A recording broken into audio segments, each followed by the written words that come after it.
할렐루야, 감사합니다. 늘 우리의 입에서 불평과 불만과 원망은 사라지고 늘 감사와 또 기쁨과 하나님께 영광 돌리는 찬송만이 넘쳐나시기를 소망합니다. 자, 오늘은 제2차 군대 기수의 목적 두 번째 시간입니다. 오늘의 생명 양식은 민수기 26장 2절입니다. 봉독하겠습니다. 이스라엘 자손의 온 회중의 총수를 그 조상의 집을 따라 조사하되 이스라엘 중에 무릇 20세 이상으로 능히 싸움에 나갈 만한 자를 계수하라 하시니 이는 하나님의 말씀이니라. 아멘. 자, 제2차 군대 계수의 목적은 무엇입니까? 자, 우리가 제1차 군대 계수를 살펴보았는데 1차 군대 계수는 신의 광야에서 이루어졌죠. 그리고 출애굽한 지 2년 2월 1일 날 실시가 되었습니다. 그러나 2차 군대 계수는요,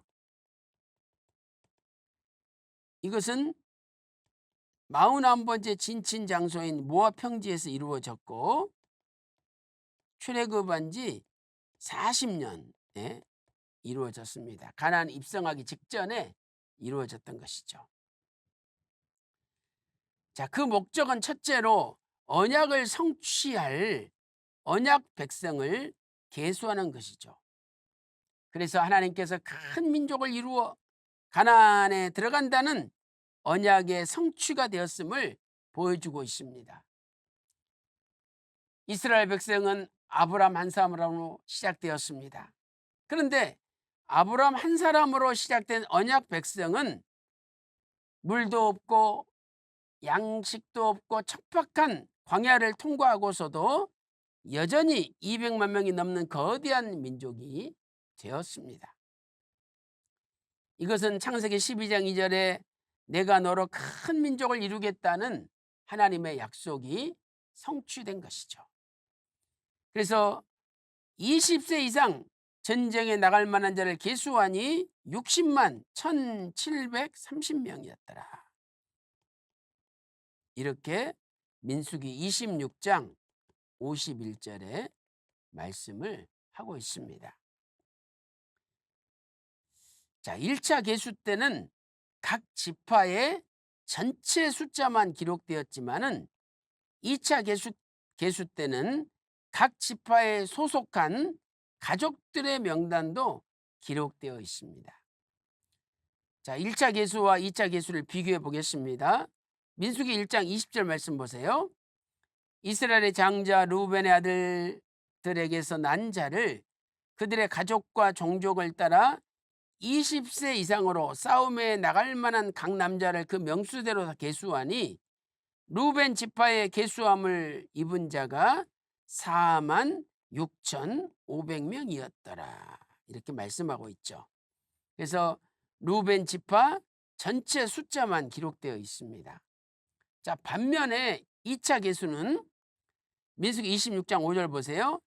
이스라엘의 장자는 루벤이라. 루벤의 가족은 자, 한옥에게서 나는 한옥 가족과 발루에게서 난 발루 가족과 6절 헤스론에게서 난 헤스론 가족과 갈미에게서 난 갈미 가족이니 7절에 이는 루벤 가족들이라. 계수함을 입은 자가 43,730명이었더라. 이렇게 말씀을 하고 있습니다. 그러므로 2차 계수 때는 전체 총수뿐만 아니라 한옥 가족, 발루 가족, 헤스론 가족, 갈미 가족 등 그 가족들의 명단도 기록되어 있다는 사실이죠. 이것은 하나님께서 이들을 하나님의 언약 백성으로 인정하시고 언약 백성의 내용을 구체적으로 설명하셨다는 것을 알려주는 것입니다. 자, 큰 두 번째는 이제 약속의 땅에 들어가서 싸울 자들을 계수하기 위함이었습니다.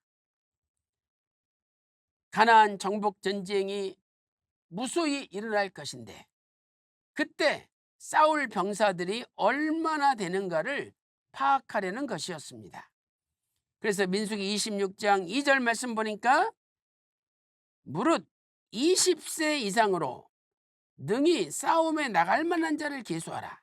능히 싸움에 나갈 만한 자를 계수하라. 이렇게 하나님께서 명령하셨던 것입니다.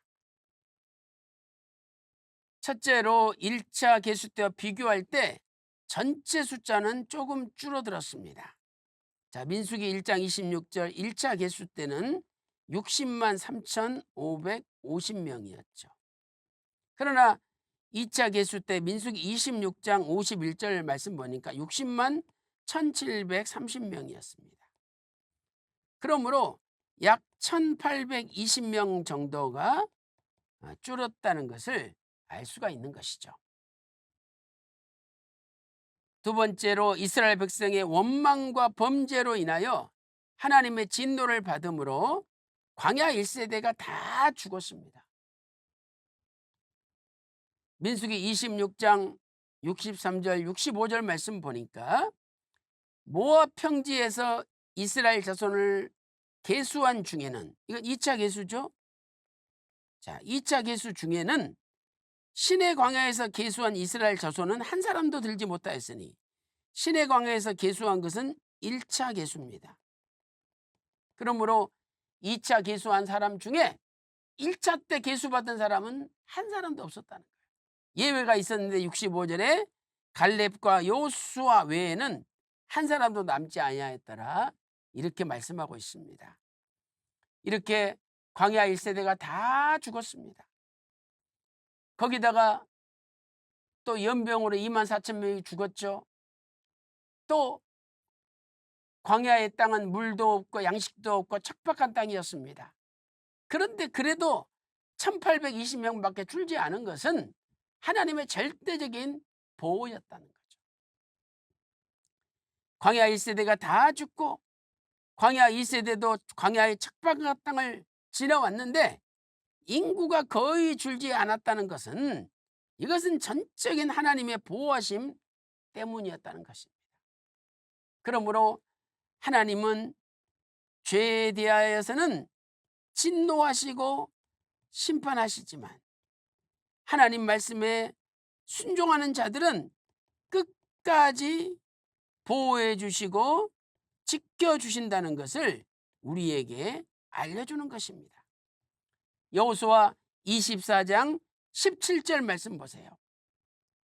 우리 하나님 여호와 그가 우리와 우리 열조를 인도하여 애굽 땅 종되었던 집에서 나오게 하시고 출애굽시키시고 우리 목전에서 이 큰 이적들을 행하시고 홍해가 갈라지는 이적들을 행하지 않으셨습니까?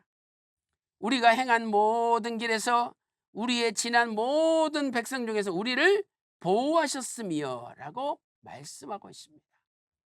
사랑하는 성도 여러분, 광야 40년 동안 이스라엘 백성들을 절대적으로 보호하신 하나님이 우리의 아버지이십니다. 그래서 우리도 천국 가는 그날까지 절대적으로 보호해 주시고 지켜주시는 역사가 일어나시기를 주님의 이름으로 축원합니다. 기도 올리겠습니다. 하나님 아버지, 광야 40년 동안 하나님 말씀에 불순종한 죄에 대하여 하나님께서 진노하시고 심판하셨지만, 그러나 하나님 말씀에 순종하는 자들은 끝까지 절대적으로 지켜주시고 보호해 주셨습니다. 아버지 하나님, 우리도 변화받는 그날까지 끝까지 지켜주시고 보호해 주심으로 이 광야 같은 세상에서 날마다 승리할 수 있도록 인도하여 주시옵소서. 모든 것을 감사드리옵고 존귀하신 예수님의 이름으로 간절히 기도 올리옵나이다. 아멘.